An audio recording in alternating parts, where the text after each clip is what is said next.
La fenêtre des transferts de l'Olympique de Marseille s'est clôturée vendredi dernier, vers 23 h, et a apporté une vague de changements qui promet de faire vibrer le cœur des supporters. Sous la direction du président Pablo Longoria, le club a opéré une véritable révolution dans l'effectif, offrant à l'entraîneur Roberto De Zerbi un groupe rempli de nouveaux talents, prêts à relever les défis de cette saison.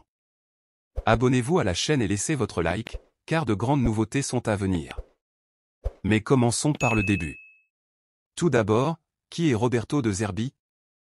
Pour ceux qui ne le connaissent pas encore, l'Italien est l'un des entraîneurs les plus prometteurs de la nouvelle génération. Connu pour son style de jeu offensif, qui valorise la possession du ballon et le pressing haut, De Zerbi a déjà connu le succès à Sassuolo et à Brighton. Désormais, il a pour mission de redonner sa gloire à Marseille, un club qui, malgré son histoire riche, a connu des hauts et des bas ces dernières années.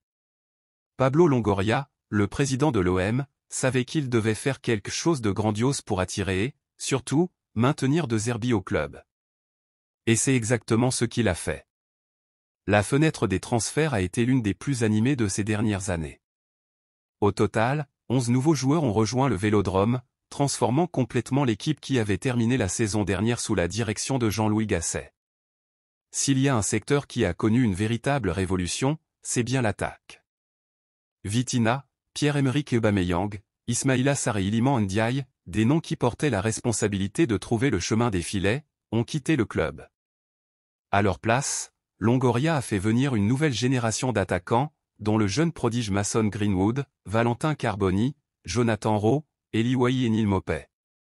Ces nouvelles recrues ne sont pas seulement des promesses, ce sont des joueurs avec le potentiel de faire la différence. Mason Greenwood, par exemple, arrive avec l'espoir de relancer sa carrière et de montrer au monde pourquoi il est considéré comme l'un des plus grands talents de sa génération. Eli Wahi, quant à lui, est perçu comme l'une des futures stars du football français. Malgré toutes ces recrues, Roberto De Zerbi a un petit regret. Pour lui, la fenêtre des transferts n'a pas été parfaite. L'entraîneur italien espérait la signature d'un latéral supplémentaire pour renforcer la défense. Longoria a bien essayé. Le dernier jour du mercato, le président de Marseille a tenté de faire venir Laurent Assignon, de Rennes, et a également exploré la possibilité de recruter Kylian Sildia. Cependant, ces négociations n'ont pas abouti. Mais cette absence aura-t-elle un impact sur l'équipe? Le Marseille pourra-t-il maintenir une défense solide avec les joueurs qu'il a? Ce sont des questions auxquelles seul le temps et les matchs pourront répondre. Ce que nous savons, c'est qu'avec ou sans ce renfort supplémentaire, l'OM est plus fort que jamais. La saison s'annonce prometteuse. Avec un effectif presque méconnaissable par rapport à l'année dernière, les attentes sont élevées.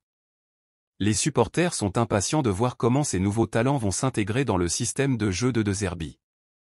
Verrons-nous un Marseille dominateur, qui joue vers l'avant et met la pression sur les adversaires dès le coup d'envoi? Laissez vos attentes pour cette saison dans les commentaires.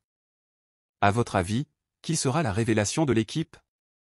Et comment voyez-vous l'impact de ces recrues sur les performances de l'OM? N'oubliez pas de vous abonner à la chaîne et d'activer la cloche pour ne manquer aucune mise à jour sur notre cher Marseille. La saison ne fait que commencer, et vous ne voudrez manquer aucun moment de cette épopée.